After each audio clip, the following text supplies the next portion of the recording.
Mesdames et messieurs, c'est une très mauvaise nouvelle pour l'Union européenne et l'OTAN. La Fédération de Russie se prépare désormais à un conflit géant de grande envergure contre l'OTAN de M. Mark Rutte. Oui, M. Vladimir Poutine a compris qu'il faut se préparer en conséquence. Et par rapport à cela, il envoie des signaux forts. C'est un signal très fort que la Russie envoie à ses adversaires, à ses ennemis ukrainiens et européens. Alors, la Russie a lancé une campagne de conscription pour l'armée militaire, mais qui n'a rien à y voir avec le conflit russo-ukrainien et l'opération spéciale militaire en Ukraine. Je dis et je répète, la campagne de conscription que Poutine a lancée n'a rien à y voir avec l'opération spéciale militaire en Ukraine et aussi ce conflit russo-ukrainien. Mais le chiffre même des candidats, ceux-là qui doivent, ceux-là qui veulent être militaires, leur âge, le chiffre de leur âge, mesdames, mesdemoiselles et messieurs, ça en dit très long. Ça en dit long.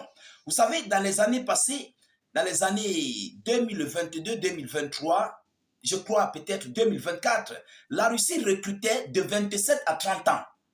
Mais aujourd'hui, à nos jours où nous parlons, Poutine est en train de travailler et de s'apprêter, mais à un niveau sans précédent contre l'OTAN. Ah oui, mesdames, mesdemoiselles et messieurs, il se prépare en conséquence, en grande pompe. Et c'est un signal fort. Mais voyons voir les différents critères que la Russie a mis dans cette campagne de conscription. Voyons voir. Et je vous prie de partager au maximum la vidéoconférence parce qu'il peut y avoir nos frères et confrères qui veulent vouloir intégrer l'armée russe partout à travers le monde. On ne sait jamais. Bon, on ne sait jamais. Vous pouvez partager. Ceux-là qui seront peut-être intéressés, si ils ont les moyens, bien sûr, de se rendre en Russie et voilà, d'être russes. Mais chacun est libre de son choix. Donc, partagez pour faire véhiculer le message.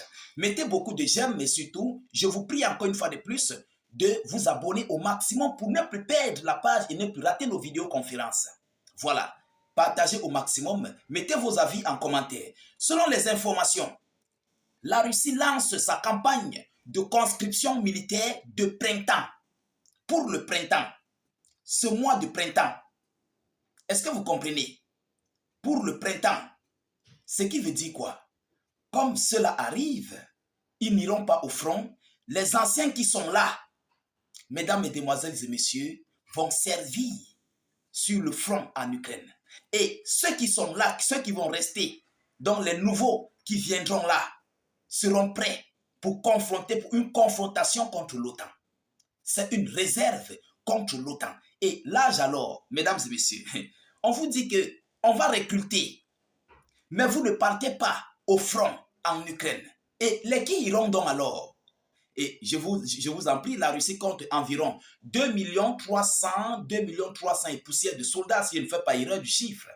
Près de 2 300 000 soldats que la Russie compte. Et la Russie veut encore ajouter sur son armée. Mesdames et messieurs, qu'est-ce qu'on nous dit? Selon un décret de Vladimir Poutine publié lundi, ce lundi, la campagne de conscription militaire de printemps débutera mardi et concernera 160 000 jeunes âgés de 18 à 30 ans. 160 000 jeunes âgés de 18 à 30 ans. Pourtant, dans les années passées, c'était de 27 à 30 ans. Mais aujourd'hui, Poutine a dit que désormais, c'est de 18 à 30 ans. C'est un mauvais signal. Et non seulement ça, le chiffre de recrutement a augmenté. Vous comprenez? Je vais entrer tout à l'heure dans les profondeurs. Le chiffre de recrutement a augmenté. C'est un mauvais signe. C'est un mauvais message pour l'OTAN. Mesdames et messieurs, qu'est-ce qu'on nous dit? Un chiffre en augmentation par rapport aux 2 années précédentes. L'armée assure que ces nouvelles recrues ne seront pas envoyées en Ukraine. Ils ne seront pas envoyés en Ukraine. Bon, les qui iront donc en Ukraine? Les qui iront en Ukraine? Et pourquoi ils ont donc été recrutés? Grosse question. Mesdames et messieurs, on va aller dans les profondeurs. Cette campagne est organisée 2 fois par an. 2 fois par an, au printemps et à l'automne. D'après ce décret Les nouveaux conscrits seront appelés à servir entre le 1er avril et le 15 juillet 2025. Ils seront appelés à faire quoi? À servir entre le 1er avril et le 15 juillet 2025. Un recrutement militaire, avril, mai, juin, juillet. 4 mois de formation intense pour vite sortir.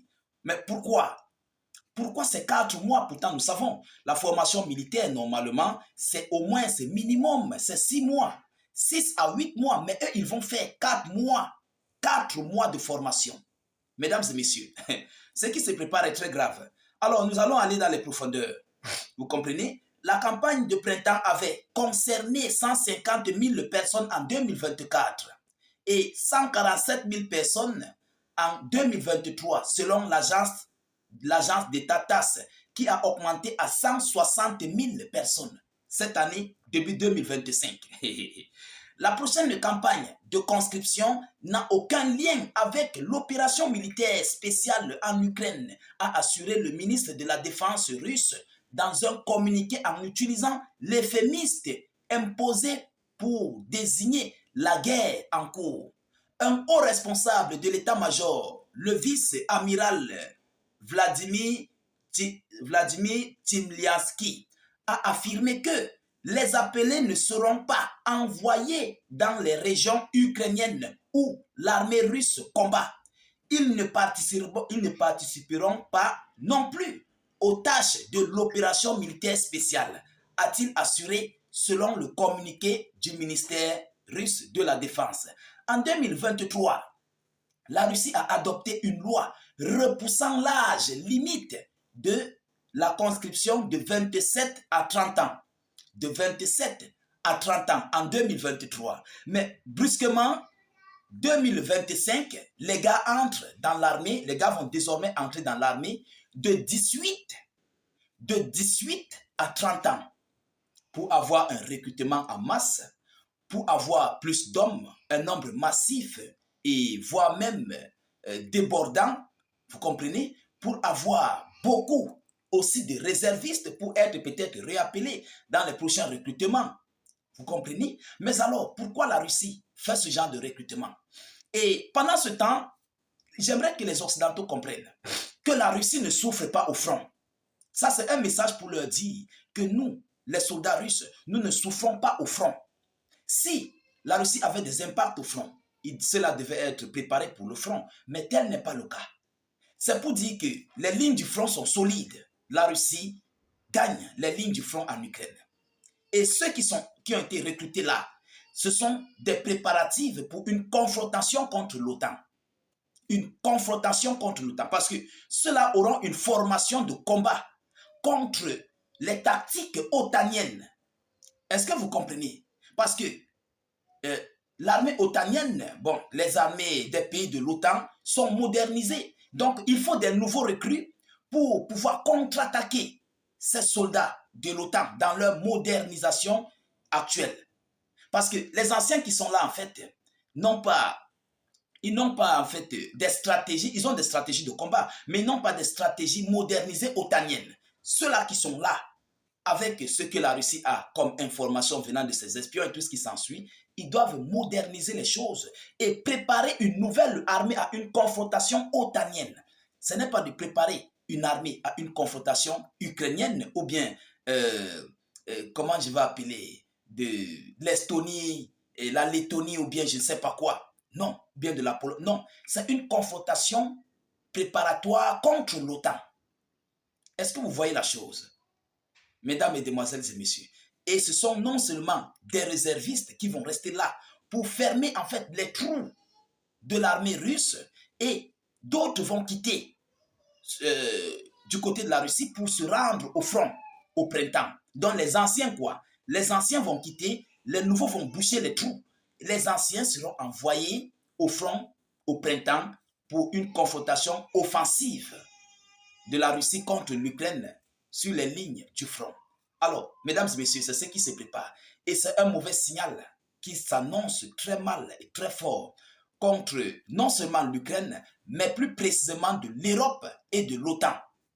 Alors, mesdames, mesdemoiselles et messieurs, Voilà l'information que j'avais à vous relayer dans cette vidéoconférence. Je vous prie de la partager au maximum partout à travers le monde. Mettez cette vidéo dans tous les groupes possibles. Et surtout, abonnez-vous si vous n'êtes pas encore abonné. N'hésitez non plus, s'il vous plaît, de mettre vos avis en commentaire. Même si vous n'avez rien à écrire, mettez salut, état d'urgence ou encore vive la paix dans le monde. Je vous reviens tout à l'heure pour une prochaine vidéo d'actualité. Soyez encore salués une fois de plus. Ciao, ciao.